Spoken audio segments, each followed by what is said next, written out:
Alright, buckle up, because we're about to tear down some bullshit, rip through a few illusions, and turn your mindset into an impenetrable fortress of self-confidence and truth. Are you ready? Let's dive into this like the Matrix. I'm about to show you how to bend the damn spoon. Let's start by looking at the media, government, pharmaceutical giants, and the elites. These folks, they're sneaky bastards. They're the puppeteers of the modern world. They want to wrap you up in shiny, comfortable lies, feed you just enough truth to keep you docile, and make sure your critical thinking never sees the light of day. They're running a fucking circus, and guess what? You're the clown, jumping through hoops, making the rounds, and bowing to the masters of manipulation. It's all about familiarity. Ever wonder why certain things feel so safe, even though they might be toxic as hell? It's like your brain is addicted to the comfort zone, like a junkie looking for its next hit of normal, no matter how much it's slowly killing you. This comfort zone, it's a golden cage. You're sitting there, happy and cozy in the trap that's been set for you. And the elites, they know exactly how to keep you in it. They've got their tools, propaganda, misinformation, bias studies, and the worst kind of manipulation, emotional hypnosis.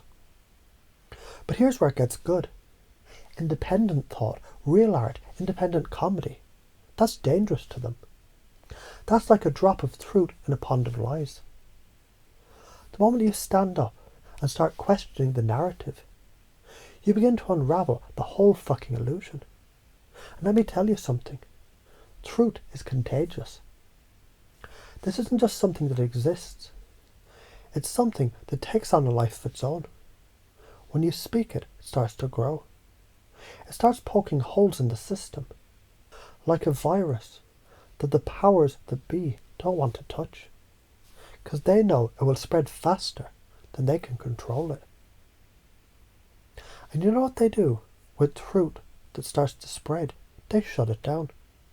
They call it conspiracy, hate speech, or anything they can get the people to turn away. They use fear as a weapon, but here's the kicker. Fear, it's just the brain's shitty way of keeping you from moving forward. Trying to tell you, don't rock the boat, you might get rejected. But guess what? Rejection isn't life or death anymore. It's just a sting to your ego. That's all it is. The sooner you realise that, the sooner you can step out of the matrix and live on your own terms. Let's talk about the brain for a second. It's a magnificent machine. It's like your car's engine, but here's the trick. It's wired to protect you from danger. Sounds good, right? Sure, but here's the problem. Your brain is living in the past. It's still operating under the assumption that rejection equals death. Like 10,000 years ago, when getting thrown out of the tribe was basically a death sentence. That's why when you think about doing something new or speaking up, you feel that pit in your stomach. Your brain is literally screaming, run, you might die. But newsflash, you're not going to die. Nobody is going to come at you with a fucking spear because you said something that makes people uncomfortable. So what if I told you you can program your brain? That's right. You're in the driver's seat. The more you face this shit, the more you challenge it, the more your brain starts to realise that rejection is just a little prick to the ego. It doesn't mean that you'll be abandoned or killed off by society. You've got to turn that dial down. Retrain your brain to understand that discomfort doesn't mean danger. You get comfortable with the uncomfortable, and the brain slowly catches on. Rejection, that's just a slap on the wrist. Nothing to be afraid of. Take control of your mind and own your shit. You've got this. You don't need anyone else's approval. When you chase validation from others, you hand over the keys to your happiness, and you put it in the hands of random, opinionated assholes. When you rely on the outside world to feel good about yourself, you're at their mercy. And that's a hell of a ride. Because people change their minds like the wind changes direction. What happens when the validation is gone? You're left with nothing but a hole in your soul, wondering why you don't feel like you're enough. It's like being addicted to someone else's approval. You're a junkie, and you don't even realize it. You've got to flip that script, and here's how. Own your fucking truth. You're a powerful, unique human being. And the moment you step into your own power, you start walking the path of freedom. You start living for you, not for their approval. And if they don't like it, fuck them. It's not your problem anymore. They don't have to walk your walk or live your life. You do. If they can't handle it, that's their baggage, not yours. So how would your life change if you believed this? Imagine a life where your happiness wasn't tied to the opinions of others. Picture a life where you're the one who decides how you feel about yourself. Not your mom, not your friends, not your social media followers. You get to create your own sense of worth. You stop wasting time caring about people who'll never, ever be able to see the full scope of who you are. Your life will change because you'll stop playing small. No more dimming your light to make others feel comfortable. You'll stand tall in your own skin. You'll start doing things that light you up. And the people who are meant to be around you, they'll gravitate towards you. The rest, who gives a shit? The science, let's break this down. Your brain, it's neuroplastic. That means it can change. It's not stuck in stone. Every time you choose to step out of your comfort zone, you're creating new neural pathways. It's like building a new road in a forest.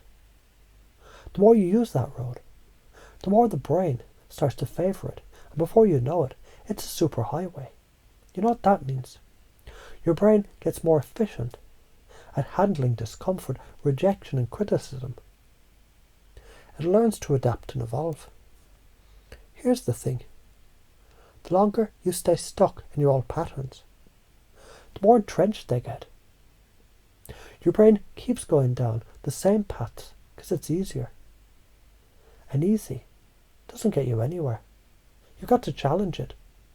Every step you take outside the norm, you're telling your brain, hey, this is new. Let's make it the new normal. The more you do this, the more you step into that discomfort, the more powerful you become. You evolve into someone who's not afraid of rejection because you understand the truth. It's not going to kill you.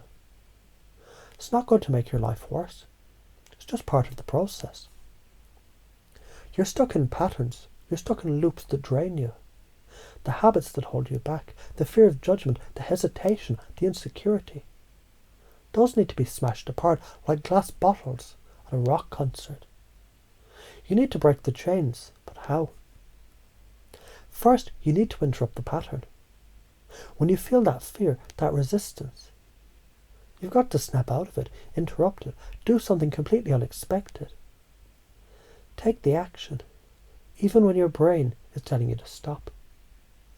By doing that, you disrupt the old way of thinking, and your brain starts to adjust.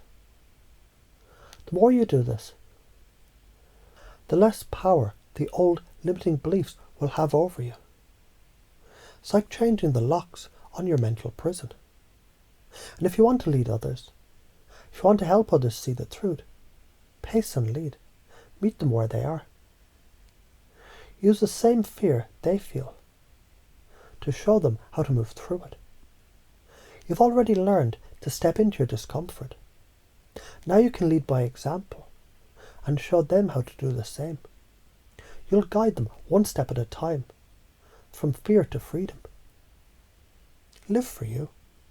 What's the bottom line? Stop living for others. Stop looking for their approval. Own your truth, speak it loud, and walk your path unapologetically. The world will catch up. You'll attract the right people.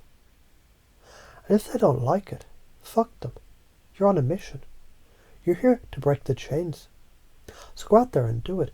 Be the change. Be the disruption. The world can't stop you once you're on your own power.